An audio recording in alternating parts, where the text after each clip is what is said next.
Y ahora, desde la iglesia El Camino del Señor, el pastor José Luna nos trae el precioso mensaje: 4 grandes pruebas para el tiempo del fin.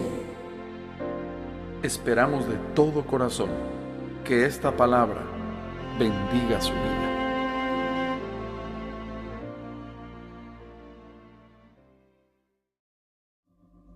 Continuando con nuestro estudio, y vamos a nuestro gráfico.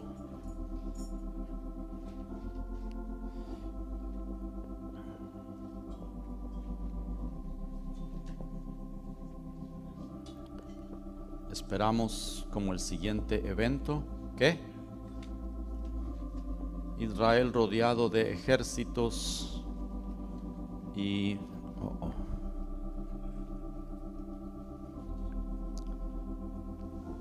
y ese evento es llamado la abominación desoladora, que da inicio a un periodo de ¿qué? Díctenme, ustedes ya son maestros en esto. Un periodo de 3 años y medio que la Biblia le llama la gran tribulación, para limpiar a quién, juzgar a quién, a su pueblo. Al final del periodo de gran tribulación esperamos el arrebatamiento y la resurrección de los muertos. Ahora pongo solo iniciales porque ya ustedes son expertos en esto. El Señor se lleva a su pueblo ¿para qué? Para las bodas, y días más tarde, no años más tarde, días más tarde, ¿qué? El Señor regresa. Este evento se llama la segunda venida de Cristo. Ok, esta es la segunda venida, y establece su reino aquí, y empieza la conquista de la tierra, el reino de Dios, y comienza con una limpieza de esta tierra llamada Armagedón. ¿Vamos bien, hermanos? El tema que estamos estudiando en estas semanas es: si no somos incluidos en el arrebatamiento, ¿cuáles son las pruebas que tenemos que vencer? Y no todos vamos a ser incluidos en el arrebatamiento, porque pocos son los que se van y van a calificar. ¿Estamos ya bien? Entonces estamos estudiando, a ver si me recuerdan. ¿Y cuáles son las pruebas? Ya estudiamos algunas. Una prueba: el pacifismo. Las naciones, cuando el Señor venga, van a levantarse creyendo que eso no puede ser Jesús. Jesús, ¿cómo está matando tanta gente inocente, a los pobres angelitos islámicos? Imagínense, qué pena. Vamos a levantarnos para acabar con ese loco. Pacifistas, todo el mundo pensando que no, Dios no mata ni una mosca. Ese no puede ser Dios, porque Dios es solo amor, y no leen la otra parte de la verdad. Dios es fuego consumidor. Otra prueba: la doctrina. La doctrina, vamos a ser confrontados con la doctrina falsa que se ha instalado en el pueblo de Dios por siglos. Y la doctrina sí va a ser un gran impedimento. La doctrina va a ser un gran impedimento para el tiempo del fin, porque la doctrina no provino del corazón de Dios, ha provenido de invenciones humanas, de datos irreales, ficticios. Olvídese, no será como las películas le dicen. No vamos a estar en un culto y de pronto se esfumaron 200 personas y solo quedaron algunas carteras de las hermanas ahí.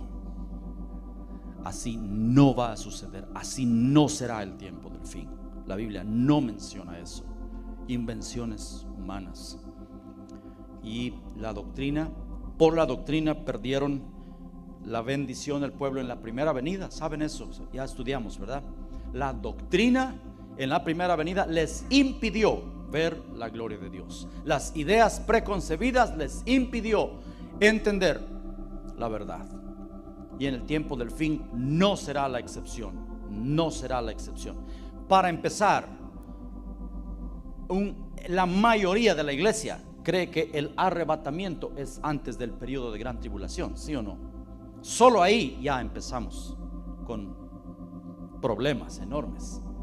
Solo ahí.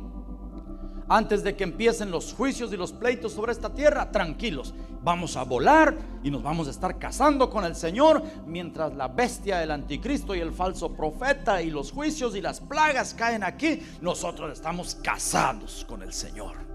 Entonces, tranquilos, hermanos, solo venga Cristo y escape. Aleluya. No es verdad.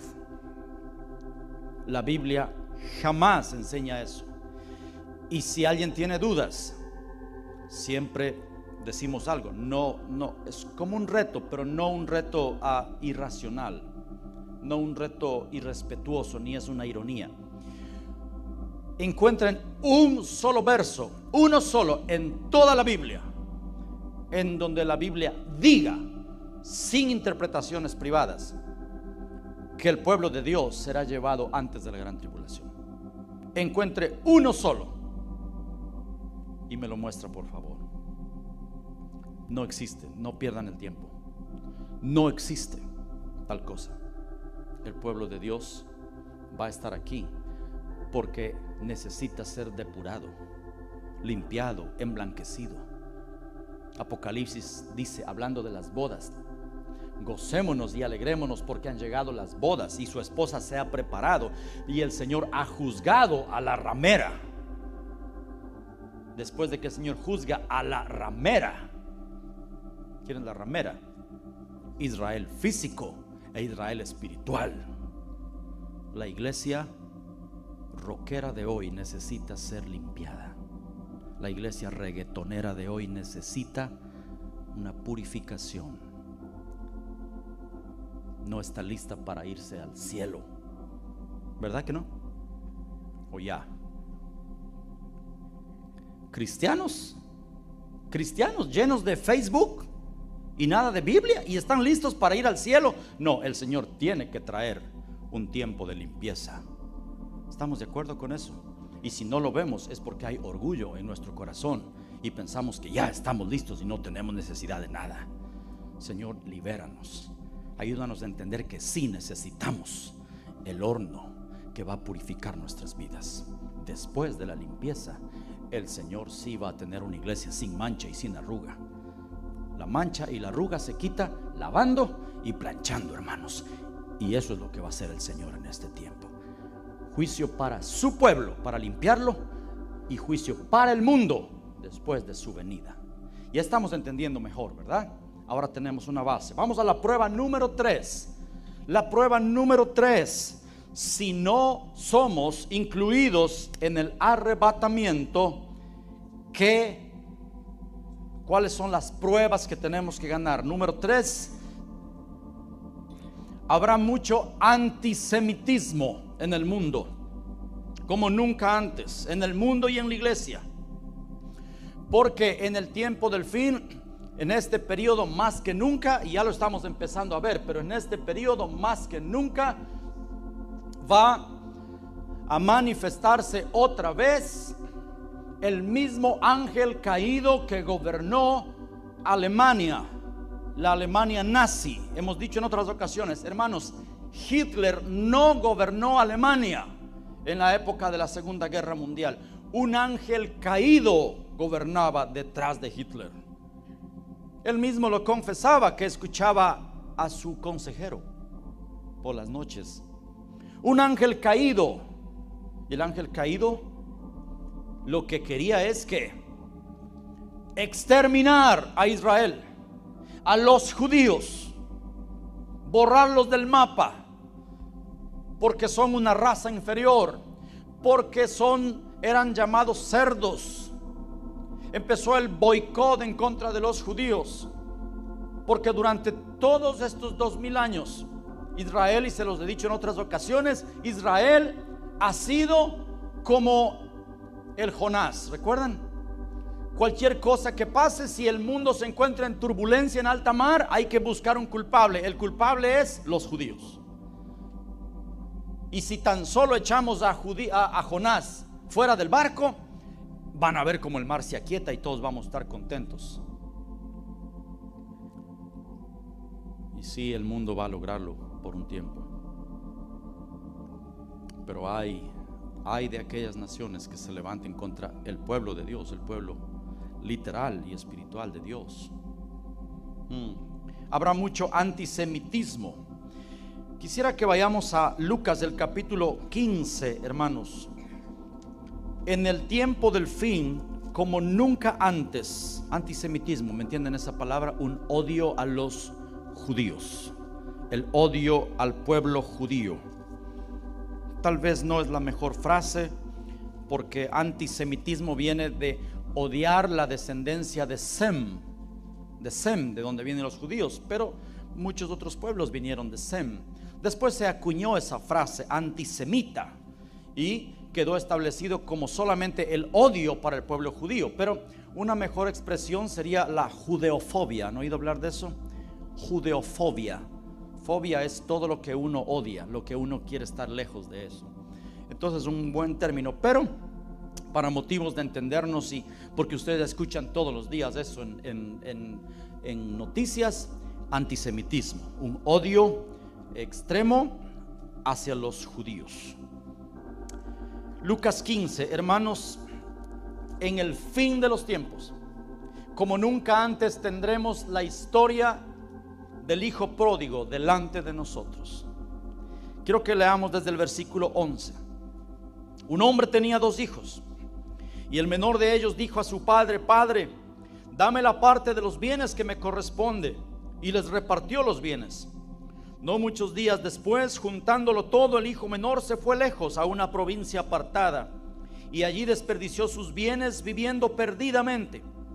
Y cuando todo lo hubo malgastado, vino una gran hambre en aquella provincia y comenzó a faltarle. Y fue y se arrimó a uno de los ciudadanos de aquella tierra, el cual le envió a su hacienda para que apacentase cerdos. Y deseaba llenar su vientre de las algarrobas que comían los cerdos, pero nadie le daba. Y volviendo en sí dijo: ¿Cuántos jornaleros en casa de mi padre tienen abundancia de pan, y yo aquí perezco de hambre? Me levantaré e iré a mi padre y le diré: Padre, he pecado contra el cielo y contra ti.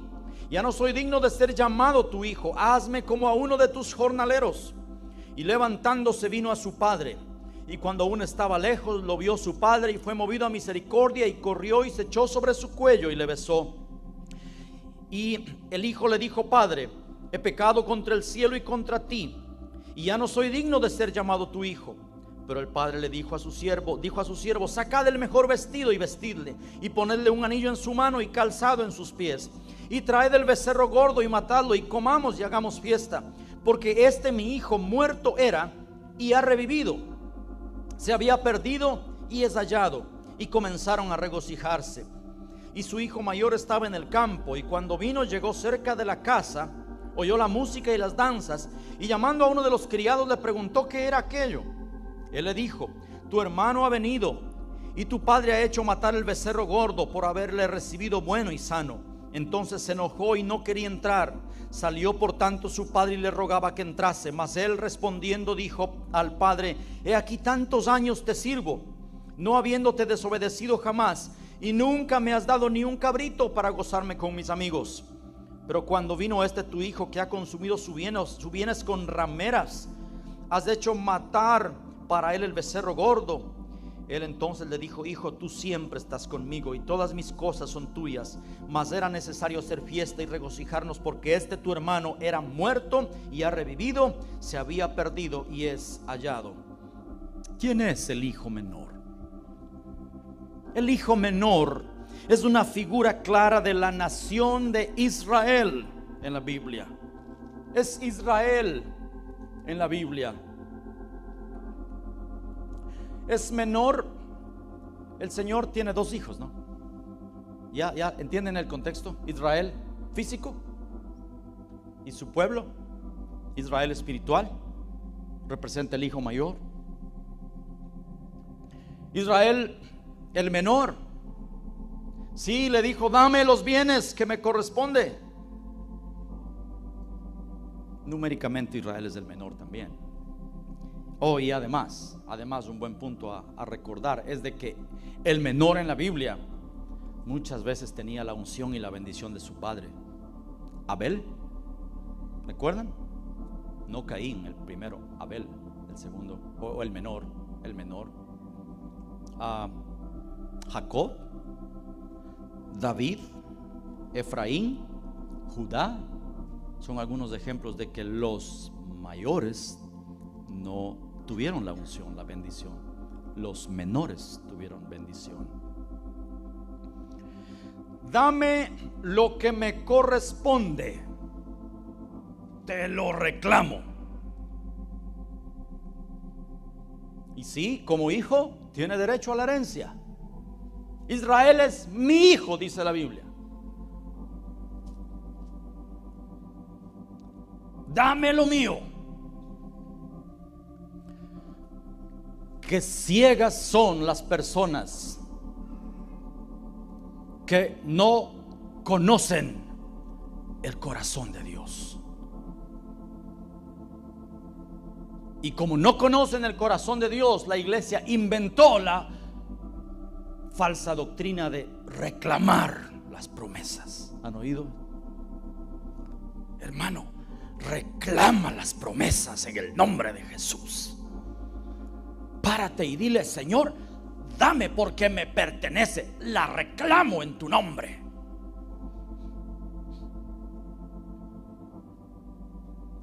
¿Dónde dice en la Biblia que debemos usar esa forma de expresarnos a Dios?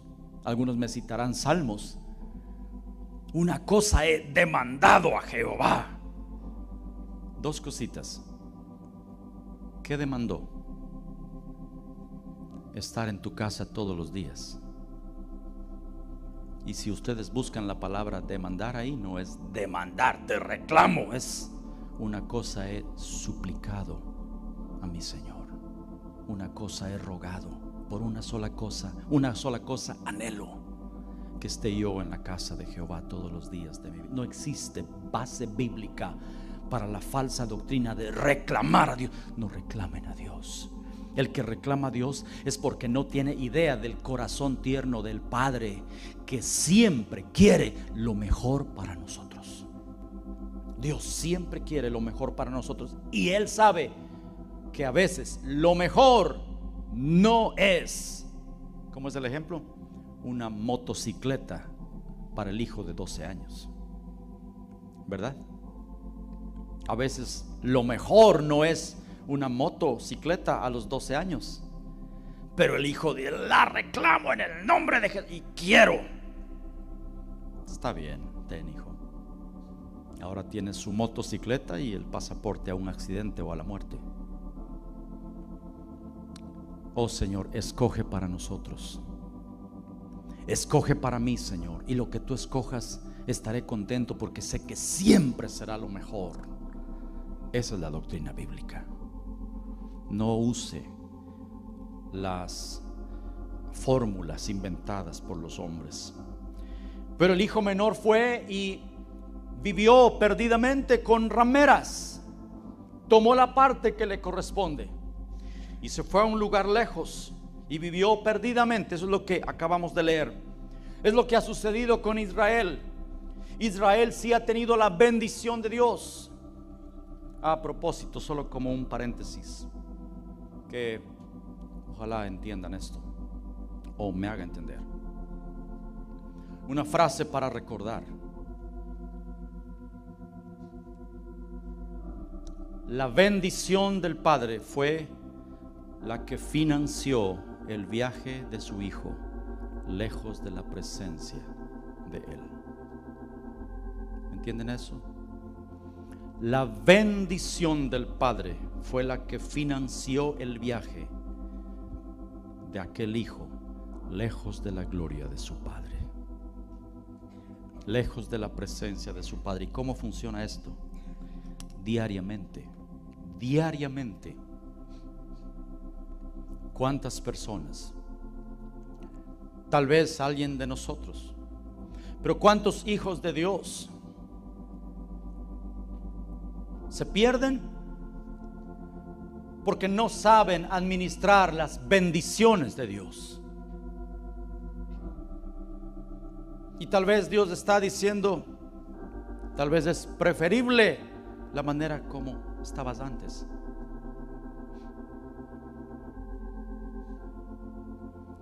¿Saben que hay algunos de ustedes o de nosotros que si viviéramos en nuestros países no pudiéramos tener lo que tenemos aquí? Dios de alguna manera nos ha bendecido. Pregunto, ¿qué están haciendo con las bendiciones de Dios y la provisión de Dios? Algunos de ustedes o de nosotros en nuestros países no pudiéramos tener cosas que aquí las damos por descontado. Tienen una computadora en cada cuarto, tienen iPad, tienen iPhone 5 o 5S y están esperando el 6 y luego el 7. ¿Y es una bendición o no? ¿Es una provisión del Señor que tengamos para poder comprar eso? ¿Y qué están haciendo con la bendición de Dios?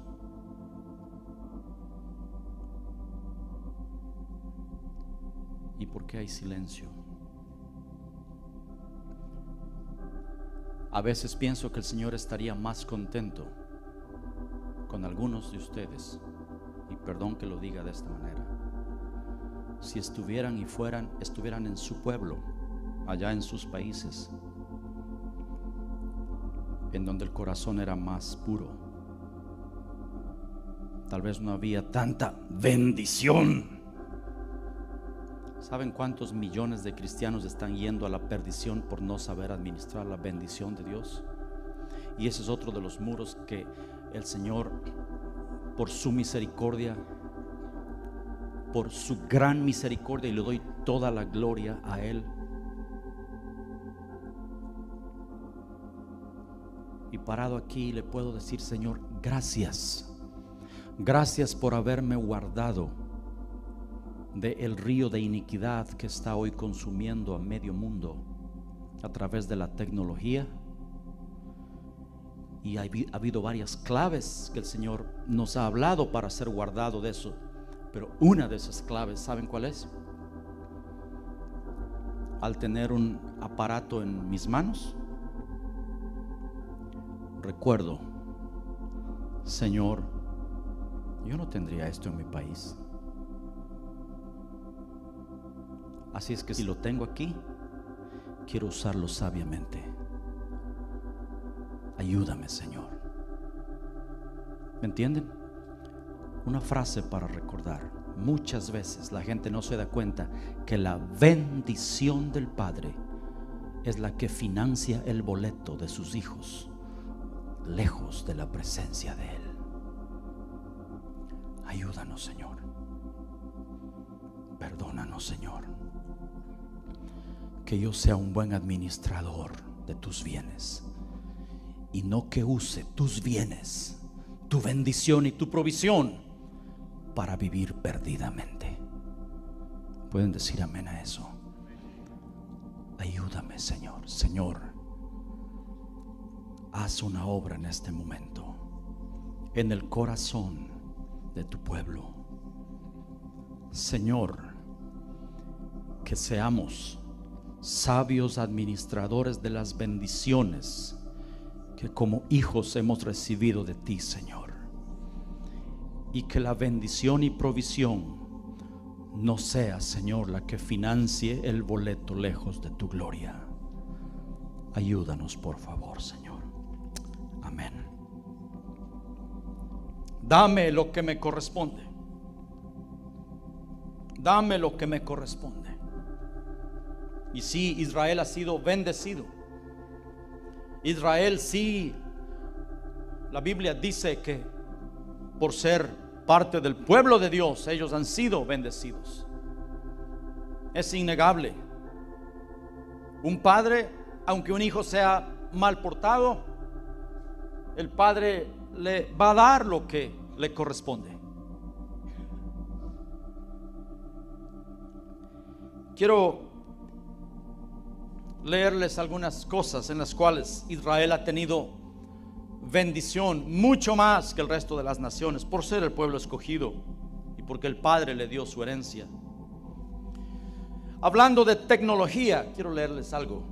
Hablando de tecnología, Israel es por mucho número 1, pionero en inventos. Cosas tales, y no me puedo detener en cada una, por favor, pero cosas, inventos tales como el rayo láser, que qué bendición ha traído, ¿no? Para todos los campos, medicina, infraestructura, hasta tecnología de armas, lo que sea, el rayo láser, la fibra óptica, los celulares. Agradezcan a los judíos. El sistema de irrigación por goteo a nivel mundial, la cápsula endoscópica, los autos eléctricos. Piensen en esto. Israel hace tiempos inventó los autos eléctricos. ¿Saben por qué seguimos usando autos de gasolina nosotros? Por la corrupción del mundo. ¿Cómo es posible de que todo ha innovado en este planeta y nosotros seguimos exactamente con la misma forma de caminar de los años 50 o 60? Gasolina, cuando se descubrió el petróleo, o tal vez antes, los derivados del petróleo. Saben que es comprobado que hasta el día de hoy cualquier empresa pudiera fabricar autos súper baratos eléctricos, y en lugar de estaciones de gasolinas hubiera estaciones de electricidad en donde pudiéramos llegar con nuestros vehículos, conectarnos a un sistema de alta potencia de electricidad, y en cuestión de 5 minutos tendríamos energía para andar 5 o 7 horas más de viaje.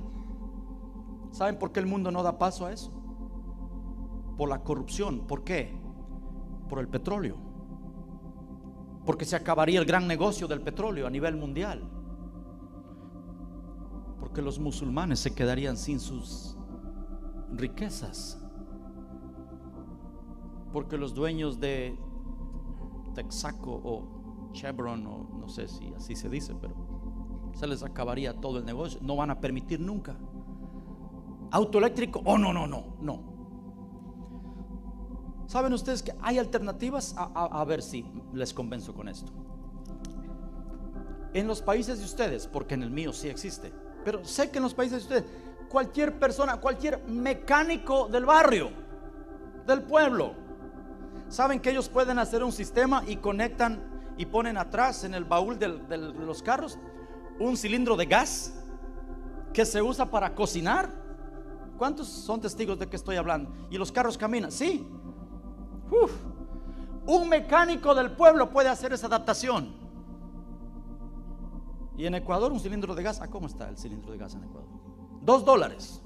Y con un cilindro de gas puede el carro caminar largo tiempo. Pero viene la ley y dice: imposible, no, es peligroso. Y es esto, y sí, tal vez es peligroso porque lo hace el mecánico del barrio, pero las grandes transnacionales pudieran hacer un sistema mejor, ¿o no? Si quisieran, hoy lo pueden hacer. ¿Saben por qué no lo hacen? Por la corrupción del mundo. Y estamos atados al precio del petróleo, y Wall Street, y Nasdaq, y Dow Jones, y bajó el petróleo, subió el petróleo, si hay guerra, hay caos, y ahí estamos todos atrapados en este sistema. Es puro corrupción. Israel hace tiempo inventó los autos eléctricos, pero no voy a hablar más de eso. Me enojo a veces, no con ustedes, con el sistema, y mi anhelo es: Señor, ven pronto, ven pronto. autos eléctricos. Premios Nobel, los judíos, por mucho, por mucho. Los premios Nobel de los judíos superan con creces a las de cualquier otra nación. Todas las naciones juntas, por goleada. De veras, premios Nobel para los judíos, física, química, todo. Israel ha desarrollado la primera cámara de video ingestable. Qué tremendo. Una cámara de video que puede ser depositada adentro de una cápsula, una píldora, para observar el intestino delgado desde adentro y ayuda en el diagnóstico del cáncer. Israel lidera el mundo en número de científicos y técnicos dentro de su población laboral. 145 científicos por cada 10,000 habitantes. Para que tengan una referencia, en Estados Unidos existe 85 científicos por cada 10,000, en Japón 70 y en Alemania 60 por cada 10,000. Israel 145 por cada 10,000, un país de 5 millones de habitantes. Un nuevo tratamiento para el acné. Buenas noticias. El Clear Light. Algunos van a ir corriendo después del culto a Google a buscar Clear Light. Produce una luz de alta intensidad libre de rayos ultravioletas de banda estrecha que causan que las bacterias del acné desaparezcan. Es la cura completa. Todo sin destruir el tejido cutáneo. No tiene contraindicaciones. Como quemar la cara, pero la cara no es tocada, solamente el problema, las bacterias. Qué tremendo. Y entre otros muchos inventos. Ellos sí tienen la bendición de Dios. Hablando de finanzas, el 60% de la economía mundial está en manos de los judíos. Entre los 10 hombres más ricos del mundo, varios de ellos son judíos. Los bancos suizos, los famosos bancos suizos, donde todo el mundo deposita su dinero, los grandes, los dueños son judíos. Los dueños del Banco Mundial, judíos. Los inventores del capitalismo, judíos. Los inventores del comunismo, judíos. Tecnología de guerra. La aviación israelí, por mucho, la mejor de todo el planeta. Tanques de guerra, los mejores, judíos. Los cazabombarderos, los mejores, judíos. Los misiles tierra-aire, los mejores, inventados por judíos. Armas inteligentes, judíos. Veamos algunos nombres y marcas, a ver si ellos no han tenido la bendición de Dios y controlan este mundo. Cristóbal Colón, Metro Golden Mayer, perdón si lo pronuncio mal. Hilton, algunos dirán, no, se dice Hilton. Perdónenme, aún no llego a esa parte del inglés yo. Hilton. Albert Einstein. ¿Conocen algunos de sus nombres? Rubinstein. Las hermanas saben qué es Rubinstein. Los cosméticos mejores del mundo. Y también van a ir después del culto a buscar Rubinstein. Singer. ¿Alguien tuvo una máquina Singer alguna vez? Ah, sí, judíos. Levi Strauss,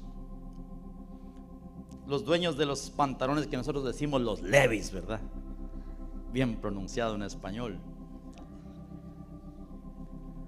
Goldsmith, ¿quién es?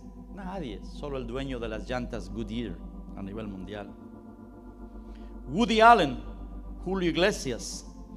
Isaac Perman, el mejor violinista del mundo. Michael Dell, que inventó la computadora de esa marca. Calvin Klein. Ralph Lauren, los que les gusta la marca Polo. Kenneth Cole, Steven Spielberg, Frank Sinatra, Walt Disney y todos los dueños de Hollywood tienen algo en común: judíos. Judíos.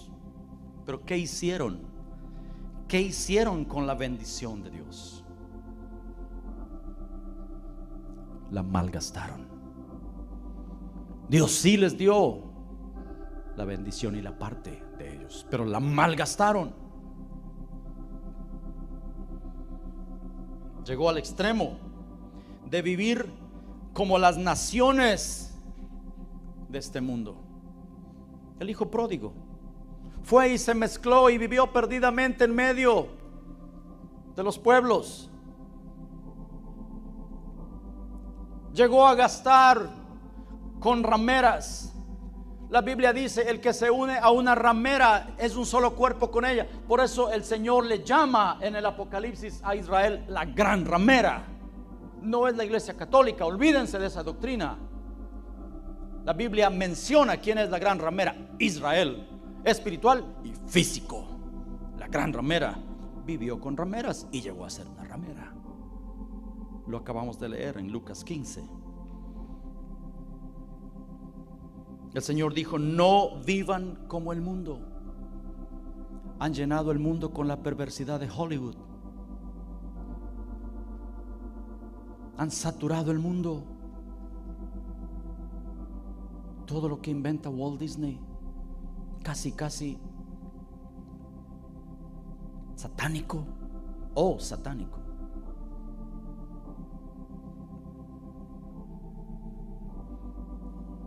Llegaron a comer de las mismas algarrobas que se les da a los cerdos, viviendo en medio de los cerdos. Israel, sí, así han llegado a vivir. Tel Aviv, ¿cómo es posible? ¿Cómo es posible que Tel Aviv, la ciudad principal de Israel, no estoy hablando, exceptuando a Jerusalén por el sentido religioso, pero por economía, amplitud, Tel Aviv, ¿cómo es posible que haya sido declarada la capital mundial de qué? De los homosexuales? Su sede en Tel Aviv, tiene la sede en Tel Aviv. Esta semana vimos con mi esposa una noticia. El gobierno de Israel ya aprobó que las parejas de homosexuales ya tienen el permiso para hacer aliyá. ¿Saben qué es aliyá? De otros lugares pueden emigrar a Israel y demostrar su ciudadanía o su ascendencia judía, y ya les van a dar la nacionalidad judía a los homosexuales. En esta semana lo miramos. Llegaron al punto de vivir igual que las naciones. Se mezclaron, vivieron perdidamente, tomaron la bendición y la repartieron. ¿Cómo viviría el pródigo en el tiempo de la abundancia? A veces en las iglesias se hacen dramas o se hacen películas de niños de cómo vivió y tirando el dinero. ¿Han visto alguna película, algo parecido del hijo pródigo? Tirando el dinero y trayendo y licor, y sí, yo tengo mucho. Y así es Israel.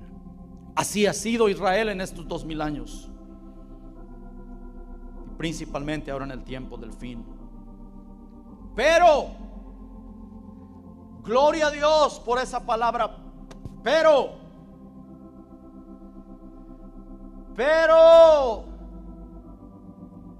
llegó el tiempo de angustia. Llegó el tiempo de angustia.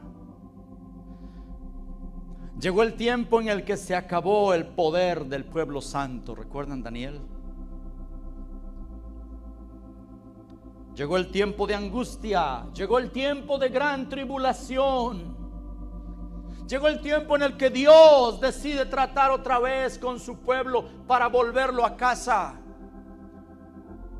Gloria a Dios por las pruebas. Si la bendición mal administrada es la que financia el boleto para irnos lejos de la gloria del Padre, otra frase para recordar: las pruebas y la cruz de Cristo financian el boleto y el camino de regreso a la presencia de nuestro Dios. Gracias a Dios por las pruebas que a veces no permiten que nos vayamos lejos. La prueba abre nuestros ojos. La prueba nos hace depender de Dios. Dice la Biblia: pero llegó el tiempo de escasez. Llegó el tiempo de la angustia para este pródigo. lejos de Dios, de su Padre. Y estando en esa condición, dice la Biblia que alzó sus ojos y reconoció cómo estaba. Ahora se da cuenta de su perdida condición y volvió en sí y se acordó de su padre. En medio de esa angustia, ese pródigo se acordó de su padre. Se acordó que su padre, en la casa de su padre, muchos disfrutan la bendición y él está perdidamente viviendo. Y gastó todos los bienes fuera de la presencia de Dios. Pero volvió en sí, levantó los ojos y dijo: volveré a la casa de mi padre, le diré: Padre, he pecado contra el cielo y contra ti. La angustia abre nuestros ojos, hermano. La angustia nos humilla. ¿Sabe por qué algunas personas son orgullosas? Porque no han sufrido lo suficiente. Déjenles que Dios les toque un rato y van a ver cómo el Señor empieza a quebrantar el corazón. Y cuando vino y emprendió el camino de regreso, qué cuadro, hermanos. ¿Están metidos en la historia conmigo? Qué cuadro. Dice que el padre lo miró de lejos, porque todos los días el padre salía a ver si regresaba su amado. Y cuando llegó, se postró y le dijo: Padre, he pecado contra ti, contra el cielo y contra ti. Recíbeme como uno de los más pequeños de los jornaleros. Pero el padre le dice: ¿cómo me dices eso? Tú eres mi hijo. Tú eres mi hijo. Y se echó sobre su cuello y lloraron. Pienso, hermanos, cómo será el día. Zacarías, el libro de Zacarías nos muestra cómo será cuando el Señor, el Mesías rechazado por Israel hace 2000 años, se dé a conocer a su pueblo. Oh, qué gloria será. Hay una figura de esto, ¿saben dónde? En José, cuando se dio a conocer a sus hermanos. ¿Pueden entender eso? Los mismos hermanos que le vendieron para Egipto, los mismos hermanos que le decían: ahí viene el soñador. Cuando vino la angustia sobre la tierra de ellos y ellos vinieron para Egipto, ellos no saben que José, el que ellos vendieron, el que ellos maltrataron, ellos no saben que José ahora es gobernador en Egipto. Y cómo nos conmueve esa historia cada vez que pasamos por allí, ¿verdad? Necesitamos tener un corazón duro para no conmovernos cada vez que pasamos por esa porción de la Biblia. Y llega ese gran día cuando José dice: saquen a todos por favor del cuarto. Y José, si usaba algún tipo de turbante o lo que sea, yo no sé, José se despoja de eso y empieza a nombrarlos y les dice: Judá, Zabulón. Qué historia, hermanos. Rubén, Isaacar. Yo soy José. Yo soy José al que ustedes vendieron para Egipto. No les pese el haberlo hecho, porque Dios diseñó esto. La Biblia dice que ellos lamentarán, todas las tribus lamentarán al mirar a su Mesías, al mirar al Cristo que sus padres crucificaron y al que ellos han rechazado por estos 2000 años, cuando el Señor se dé a conocer en el tiempo de la segunda venida. Qué tiempo, hermanos. Qué encuentro. El Padre dice que lo vistió. ¿Qué es eso? Le volvió a dar la cobertura. Israel va a tener otra vez la cobertura de Dios. Le puso el anillo, autoridad. Israel va a tener la autoridad sobre las naciones en el reino de Dios. Puso sandalias en sus pies. Volvieron al camino. No me puedo detener en estas cosas. ¿Y luego qué hubo? Una cena. Una cena. La angustia hace que ellos reconozcan a su Dios, vuelven a la casa de su padre e inmediatamente hay una cena. ¿Y qué nos dice de la cena? Una frase sin sentido, una frase puesta ahí. No, hermanos, el Espíritu Santo no pone nada sin sentido. Dice: porque mi hijo estaba muerto y ha resucitado. La resurrección. Estaba perdido y ha sido hallado. Entonces, la cena ocurre después de que Israel reconozca a su Dios. ¿Estamos? ¿Están despiertos? La cena ocurre cuando Israel reconozca a su Dios. Pero según Primera de Tesalonicenses, del capítulo 4, dice que el arrebatamiento ocurre el mismo día de la resurrección de los muertos. Es una figura preciosa. Entonces, ya tenemos otro testigo de que el arrebatamiento ocurre después de la limpieza de la gran tribulación. Mi hijo estaba muerto y ahora ha resucitado. ¿Me entienden? Mi hijo estaba perdido y ahora ha sido hallado después de la angustia de la gran tribulación. Veamos lo que dice Romanos, solamente para corroborar esto rapidito. Romanos 11.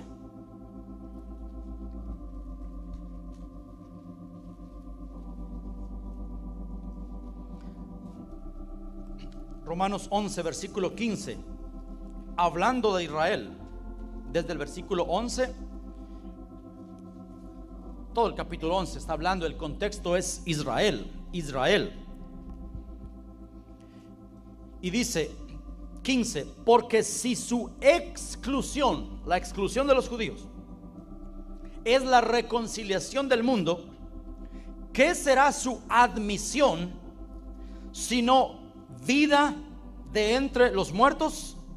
¿Qué es vida de entre los muertos? Resurrección. ¿Cuándo ocurre la resurrección? Cuando Israel sea admitido de nuevo. ¿Están allí? La exclusión de ellos fue la reconciliación del mundo. ¿Por qué? A lo suyo vino y los suyos no le recibieron. Mas a todos los que le recibieron les dio potestad de ser hechos hijos de Dios. La exclusión de ellos fue la reconciliación del mundo. Amén, ¿estamos? Entonces, si esta exclusión fue la reconciliación, Pablo dice, ¿qué será la admisión de ellos otra vez? La admisión de ellos será que, léanlo, vida de entre los muertos. Eso es una figura clarísima. ¿Qué es vida de entre los muertos? La resurrección. Y según Tesalonicenses, resurrección y rapto ocurren el mismo momento. ¿Qué pasó con el hijo mayor? La iglesia gentil salió y le dio la bienvenida, ¿verdad? ¿Qué tal, pícaro? ¿Cómo te fue? Qué gusto verte. Dice que se enojó. Y esa sí es una prueba. ¿Saben que muchos sectores en el cuerpo de Cristo creen que ya Dios no quiere nada con Israel? Dios desechó a los judíos y nosotros somos el único pueblo que existe. Qué susto será para muchos sectores de la iglesia cuando el Señor restaure a su pueblo Israel. Oh, hermanos, qué gloria. Pero el hermano mayor se enojó, la iglesia gentil, y se justificó. Yo te he servido, yo he trabajado duro para ti. Y la iglesia sí ha trabajado. Y no me has dado la bendición que les diste a ellos, que le diste a él. Nunca me has dado ni un cabrito. Hijo, todo lo que yo tengo es tuyo, pero deja regocijarme con mi hijo, porque él estaba muerto y ha resucitado, estaba perdido y ha sido hallado. Hermanos, pidamos un amor por nuestro hermano Israel. En el tiempo del fin, el odio a los judíos será tan grande. Todo el mundo estará odiando a Israel. Todo el mundo, literalmente. Algunos dicen, ay, yo he trabajado con judíos y son malos, son pesados, son esto, lo otro. Hermano, después de 2000 años de persecución, después de 2000 años de ser difamados y maldecidos en el nombre de Cristo por el cristianismo y ser tachados como los asesinos de Cristo. Hitler lo decía, Lutero lo decía, un hombre santo, imagínense. Grandes sectores, grandes hombres en los tiempos de la historia lo han dicho.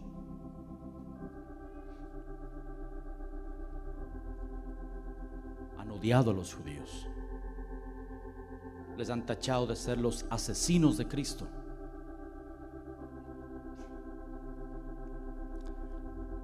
Pero ellos van a volver a ser parte del pueblo de Dios.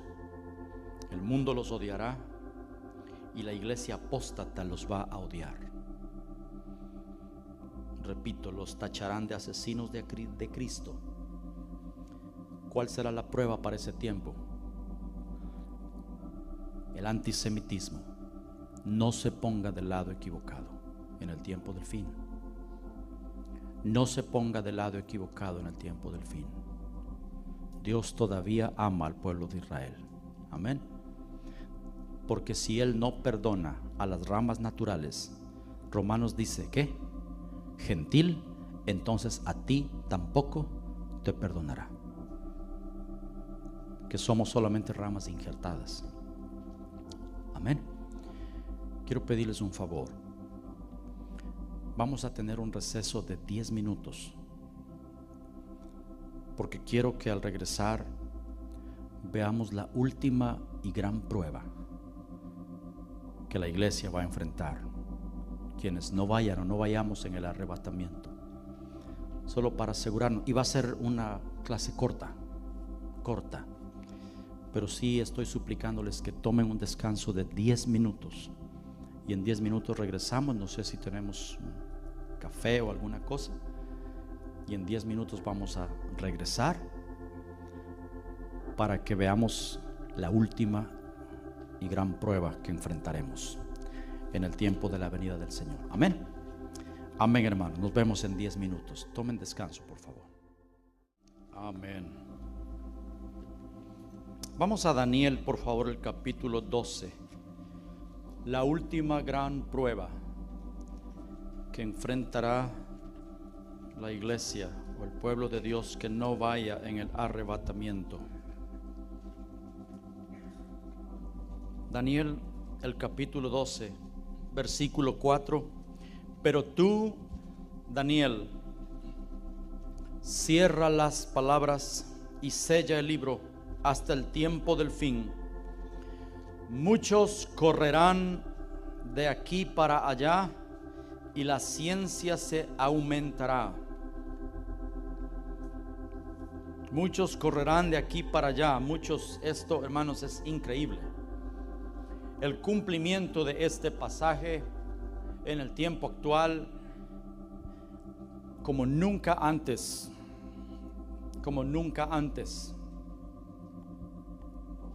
la gente moviéndose de un lugar a otro, gente se mueve por dinero, gente se mueve por una escuela. Hace 30 o 40 años,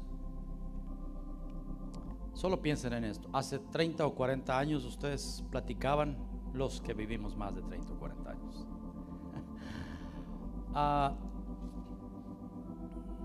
¿verdad que cuando alguien llegaba a nuestro pueblo y decía, y sabíamos que viene de Estados Unidos? ¿De dónde? Ahora todo el mundo viene a Estados Unidos y regresa de Estados Unidos. Ahora la gente va a Europa, va a cualquier lugar. ¿Pudiera ser ese el cumplimiento? Puede ser. Pero creo que hay algo más importante que eso. La palabra que se usa aquí es viajar. Muchos correrán, pero muchos viajarán. Y sí, desde la invención del internet y el mundo globalizado, ahora realmente no hay límites, podemos estar en cualquier lugar.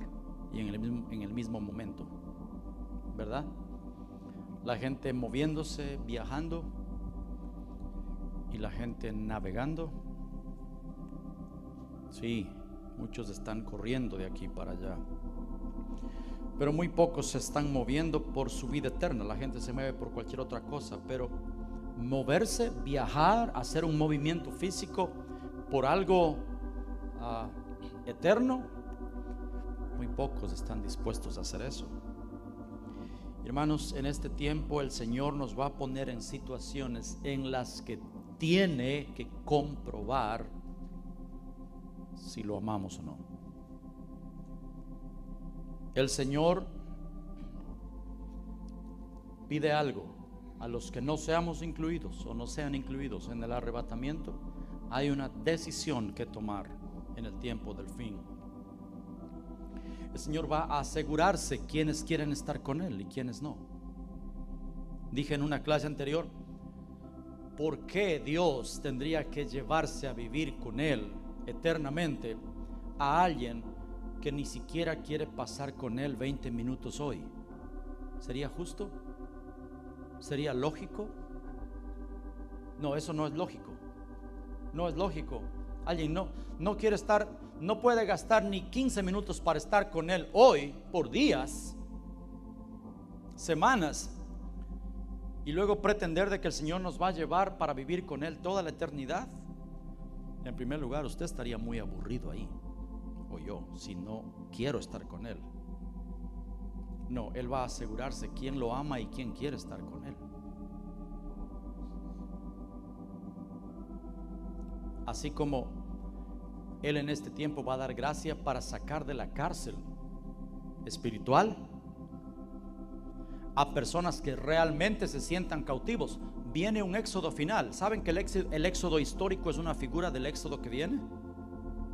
Vamos a dejar Egipto, hermanos, y eso es buena noticia.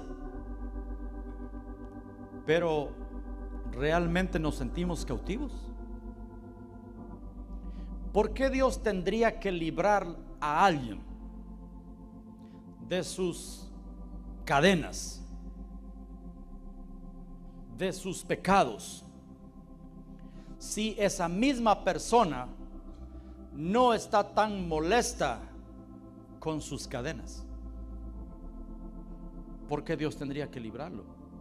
Dios no va a librar a nadie que no se sienta cautivo. Dios sí va a meter su mano para libertar a todos aquellos que genuinamente quieran ser libertados. Dios no va a hacer algo ilógico. Queremos ser libertados de cadenas a veces, situaciones. Dios va a asegurarse si son necesidades genuinas. Dios sí va a asegurarse, hermanos.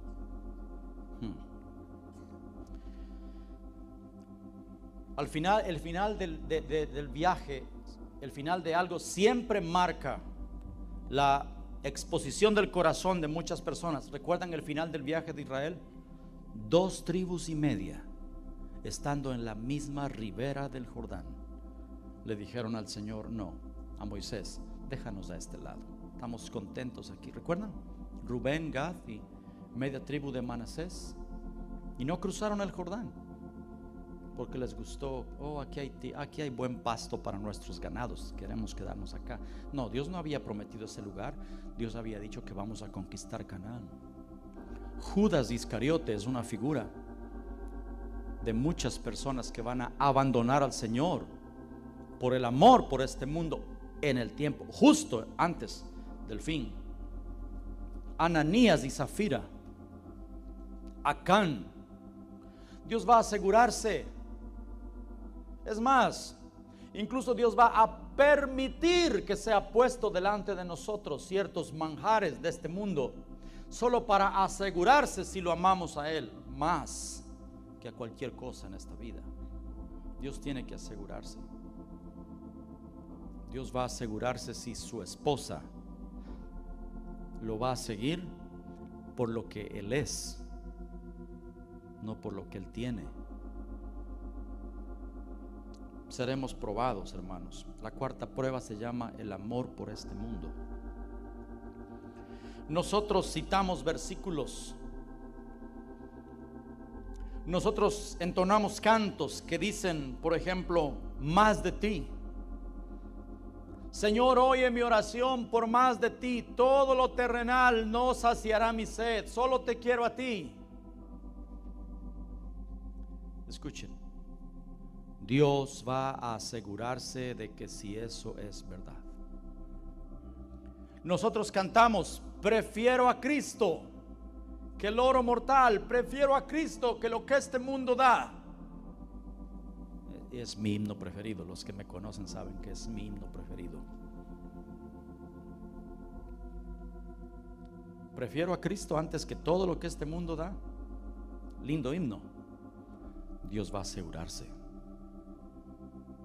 Dios tiene que asegurarse de que eso sea verdad. El libro de Hebreos dice: ofrezcamos siempre a Dios un sacrificio, dice, es decir, el fruto de labios que confiesan su nombre. Las cosas que nosotros decimos con nuestros labios deben tener un fruto en la vida diaria.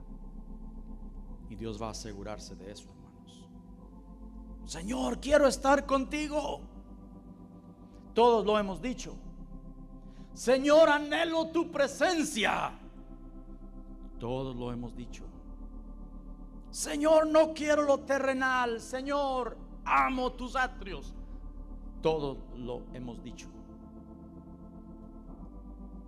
Pero Dios va a asegurarse de que si ese sacrificio de alabanza, lo que decimos con nuestros labios, tiene fruto o no. Él lo va a hacer. No lo duden.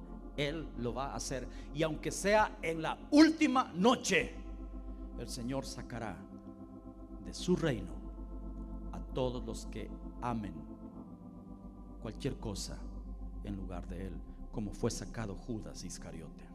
Dice la Biblia, y Judas salió y ya era de noche.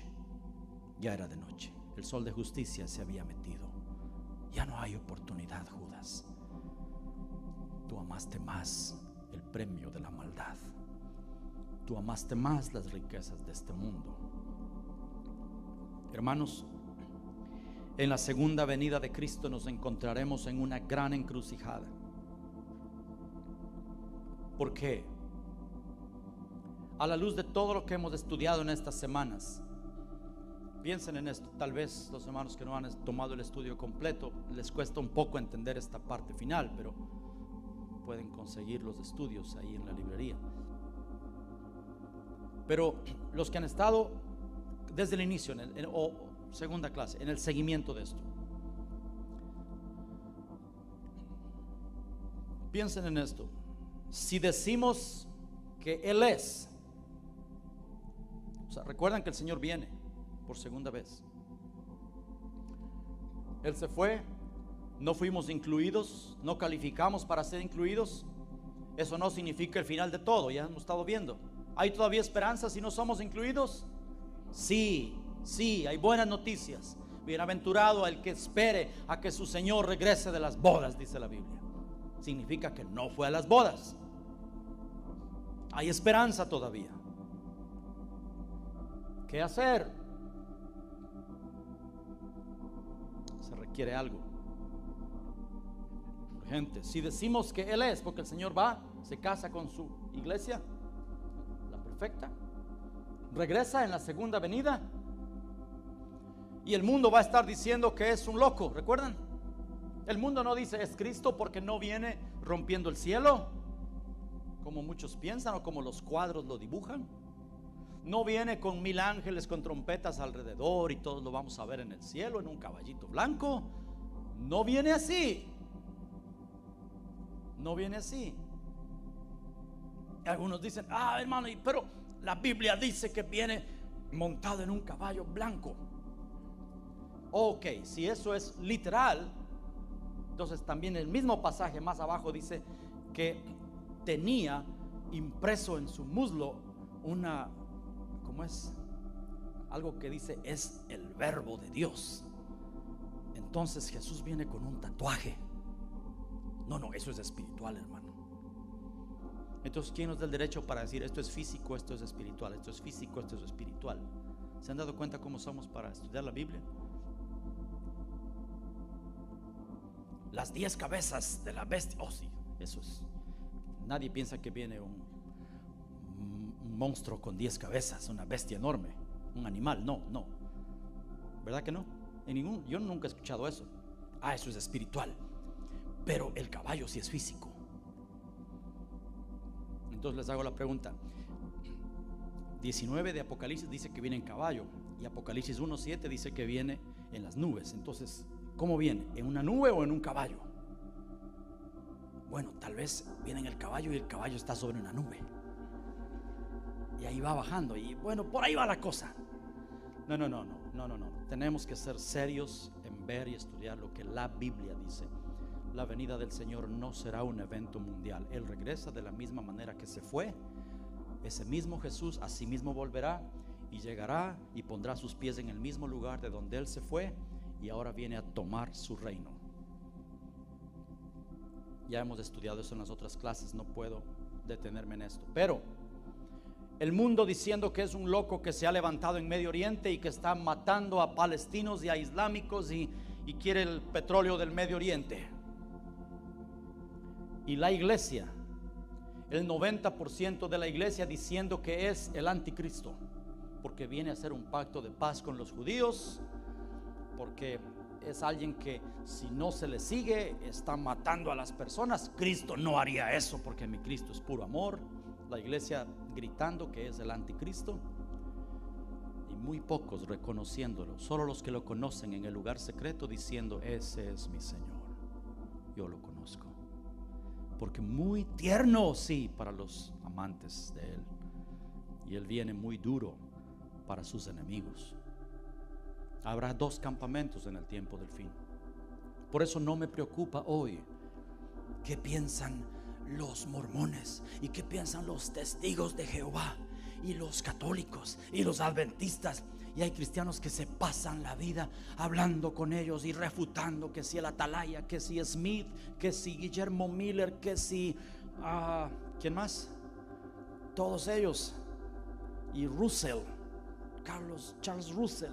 Y van a callarles a los testigos de Jehová. Tranquilos, vivan por sobre esas cosas. ¿Saben por qué? Porque en el tiempo del fin solo habrá 2 campamentos: los que estén con Él y los que estén en contra de Él. Los que digan ese es el anticristo y es un loco, y aquellos que digan Él es mi Señor. Lo mismo sucedió hace 2000 años. Ese es un falso, es un impostor. ¿Quiénes decían eso? Líderes del pueblo de Dios, fariseos, saduceos. ¿Recuerdan? Es un falso, no te es lícito hacer esto y esto y otro. Pero otras personas decían: pero ¿puede un hombre falso hablar como ese hombre? Nunca alguien ha hablado como él. Dios tierno y Dios duro. Exactamente será su manifestación así en el tiempo de la segunda venida. ¿Cuál es la prueba? Si decimos que Él es, tenemos que tomar una decisión. Tenemos que hacer algo que el Señor requiere. ¿Están listos? ¿Están listos? Si decimos que Él es nuestro Señor, tendremos que hacer algo. Solo 3 pasajes de la Biblia, rapidito. Isaías 2,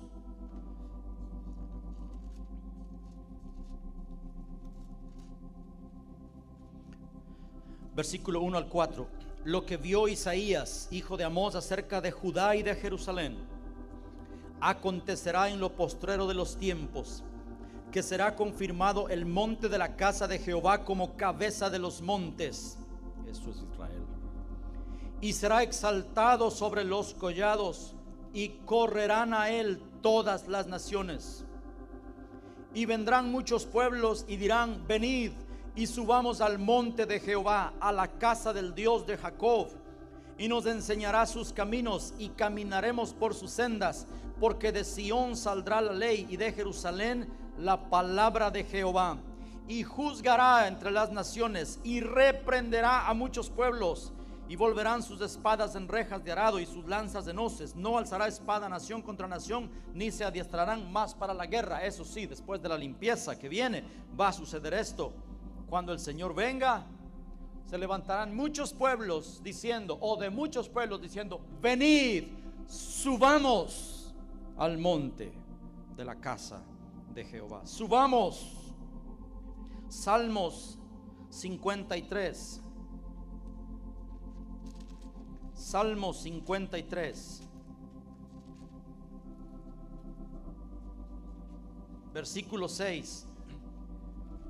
Oh, si saliera de Sión la salvación de Israel. Acabamos de leer que Isaías dice: ¿cuándo va a suceder esto? Acontecerá en lo postrero de los tiempos que el monte de Israel será cabeza de los montes, y de allí saldrá la palabra de Jehová, la ley, ¿sí o no? Dice aquí: oh, si saliera de Sión la salvación de Israel. Cuando Dios hiciere volver de la cautividad a su pueblo, se gozará Jacob y se alegrará a Israel. Cuando el Señor recoja, cuando el Señor regrese a los que están cautivos y dispersos. ¿Cuándo va a suceder eso? Cuando el monte de Sión sea cabeza de los montes. Salmos 47.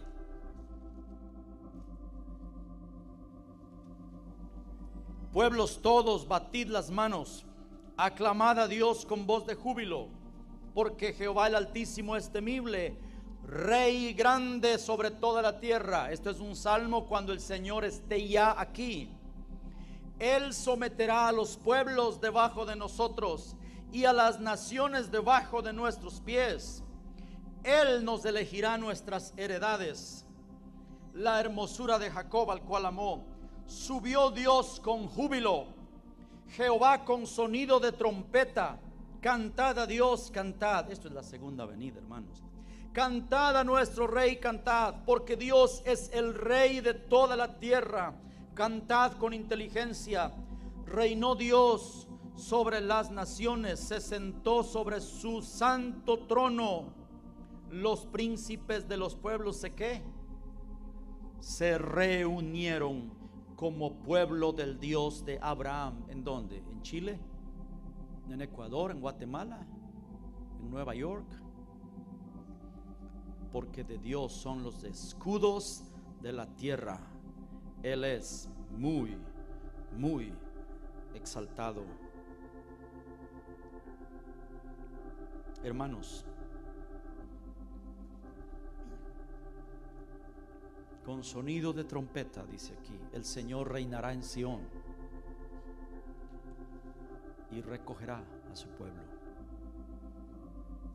Y vendrán muchos pueblos y dirán: venid, subamos al monte de Jehová, cuando de ahí salga la ley. ¿Es tiempo ahora de subir a Israel? No, ahora el Señor dice: salid de en medio de ella, pueblo mío, porque Israel va a ser destruido. Pero cuando el Señor regrese, oh hermanos, Israel sí va a ser un lugar deseable. La Pascua final se aproxima y el Señor viene para sacarnos de la cautividad. Juan 10, 14 al 16, no vamos a leer eso, pero dice que el Señor dijo: yo soy el buen pastor y tengo también otras ovejas que no son de este redil.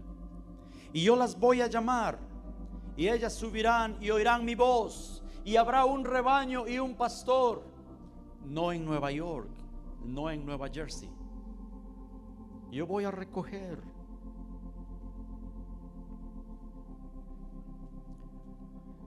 Señor, anhelo tu presencia. Piensen en esto. Oh Señor, anhelo tu presencia. Oh Señor, yo quiero estar contigo. Esas palabras pronto serán probadas. De aquí a muy poco tiempo serán probadas, porque el Señor pronto dirá: si lo deseas de todo corazón, entonces sube.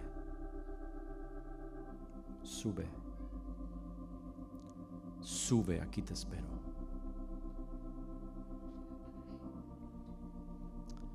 Si mi Señor está aquí en la tierra y usted tiene la convicción de que es el Señor y que el Señor ha regresado y Él está en Jerusalén, usted tiene esa convicción. Supongamos usted pasó estas pruebas que hemos visto en estas semanas y usted reconoce y dice: Él es mi Señor, yo lo conozco.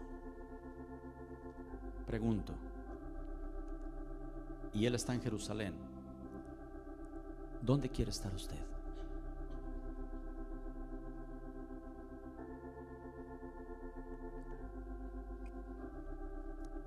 Tenemos que resolver eso. Si Él está en Jerusalén y usted sabe que es el Señor y que ha regresado, los judíos dicen que es su Mesías. Ellos están regocijados porque su Mesías ha vuelto y toda la convulsión que viene, y sabemos que el Señor ha regresado. ¿Dónde queremos estar nosotros? Si decimos que Él es, entonces debemos estar preparados para dejarlo todo y encaminarnos hacia Jerusalén. Físicamente. Escuchen, hermanos, la toma del reino de Dios va a ser con juicios horribles. Y el Señor, si Él trae juicio para Nueva York o Nueva Jersey, el Señor no va a decir: oh, Gabriel, es tiempo de quitar a los impíos con juicios y yo no sé con qué, pero destrucción. Detente. Ahí están dos familias que son mis hijos. No vamos a tocar esa área. ¿Dios va a hacer eso? No. El Señor silbará a sus escogidos y dirá: suban, vengan conmigo, dejen todo, suban a mí. Yo he regresado. Oh, que escuchemos la voz de Él, como la mariposa monarca. ¿Recuerdan? Que cada año tiene que emigrar desde el sur de Canadá y vuela hasta el norte de México, y sabe que el viaje es peligroso, sabe que muchas morirán en el viaje, pero no importa, ellos van a ese lugar, al mismo árbol de donde sus padres salieron antes, meses atrás, y llegan y vuelan exhaustos y llegan a ese lugar en el norte de México. Qué figura tan linda. Un día vimos aquí un video sobre la emigración, como los animales cada año ellos sienten la urgencia de moverse, ir a otro lugar, por una voz que les grita en su interior, que les dice: camina.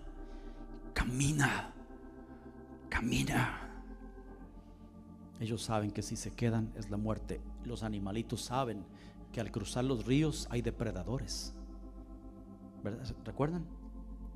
Las gacelas, los ciervos saben que algunos de ellos morirán en el intento. Hay cocodrilos, hay leones en la sabana, pero la voz interior que les dice: muévete. Y hay una ola migratoria corriendo hacia donde está la vida, hacia donde está el agua, hacia la supervivencia. Dios ha puesto esas figuras en todo el planeta por siglos, porque eso es lo que va a suceder en el tiempo del fin. Dios le va a gritar a su pueblo, y solo los que tengan la capacidad espiritual de escuchar podrán decir: Él es mi Señor. CNN dice que es un loco. La iglesia dice que es un anticristo. La ONU está en reuniones para pelear contra él. La Biblia lo dice. Las naciones se juntarán para pelear contra él, pero pelearán contra el Cordero, y el Cordero los vencerá, y sus ejércitos estarán con él.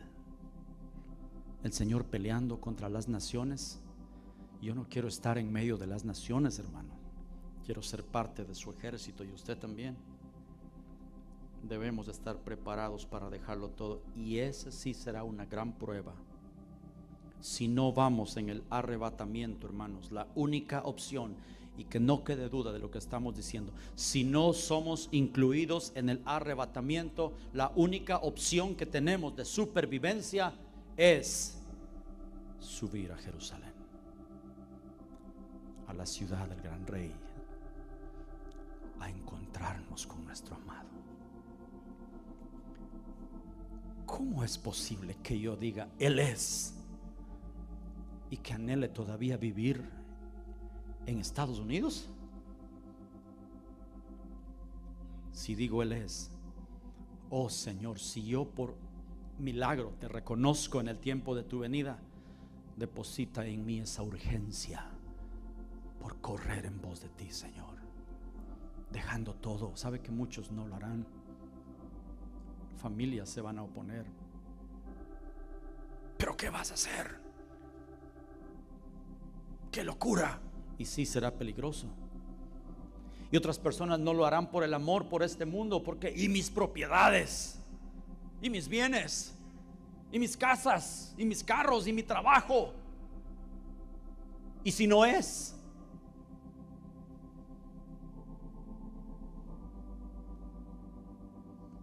¿saben por qué a algunas personas les cuesta escuchar esta clase de prédicas? Porque las cosas de Dios nos han llenado la cabeza de que todo es un mundo etéreo y flotante. Y cuando hablamos de cosas prácticas y reales, entonces pensamos, no, qué raro está esto. Porque pensamos que el reino de Dios es una luz blanca allá al fondo, que ni puedo verla. Y el trono de Dios está ahí, Él es un viejito, pero viejito con una barba blanca. Y los cristianos están ahí en nubes tocando el arpa y flotando. Y ahí vamos todos y cantamos todos. Y ahí pasa el hermano Moisés, la que le dije.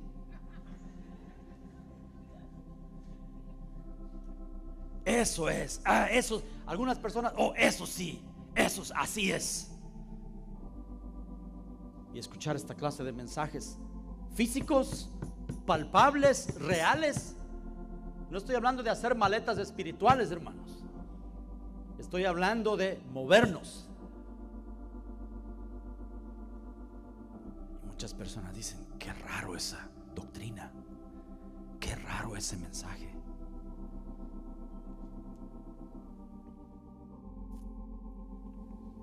Señor,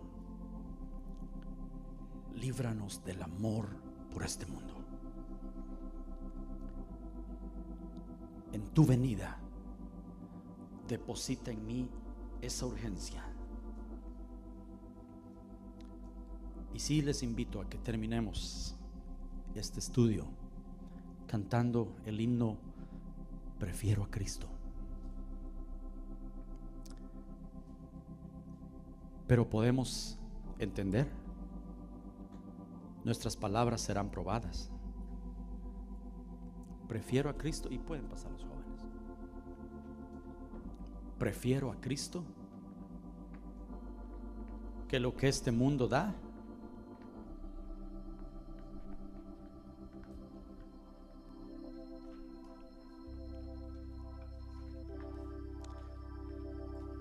Si el Señor tiene misericordia de mí y de mi familia, y Él nos despierta el espíritu para ir en pos de Él, si no somos incluidos en el arrebatamiento, cuando Él regrese. Yo no estoy de acuerdo con la doctrina, tengan cuidado, este vehículo de un momento a otro se queda sin conductor, ¿recuerdan? Pero sí les digo, esta iglesia se queda sin pastor.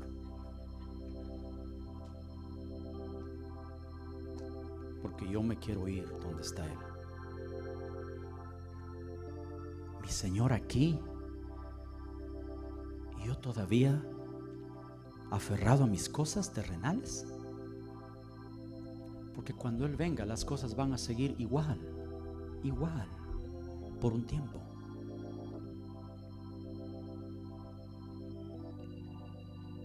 El Señor sí va a dar probablemente unos días o semanas para que sus hijos suban y corran en pos de Él. Nosotros nos movimos a este país por varias cosas. Ya sabemos lo que es emigrar. Que emigremos un día rumbo a la presencia de nuestro amado Dios y que Él escoja para nosotros. Póngase de pie, por favor.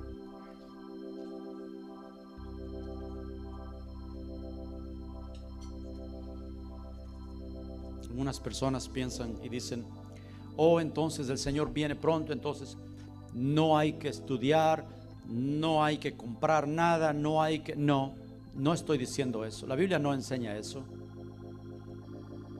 ¿Recuerdan lo que dice 1 de Corintios 7? El tiempo es corto, dice. Por tanto, dice, el que compra, no dice no compre, dice el que compra, ¿qué dice? Haga como si no comprase. Está comprando algo, no es problema. Tiene algún plan, no es problema. Pero ojalá que si el Señor haya en nuestro corazón: Señor, en tu venida yo quiero, Señor, y mi anhelo es de que todas las cosas se queden allí, Señor. Todo. Quita de mí el amor por este mundo, Señor, el apego por lo terrenal. Ayúdame, Señor. Cantemos el himno: Prefiero a Cristo.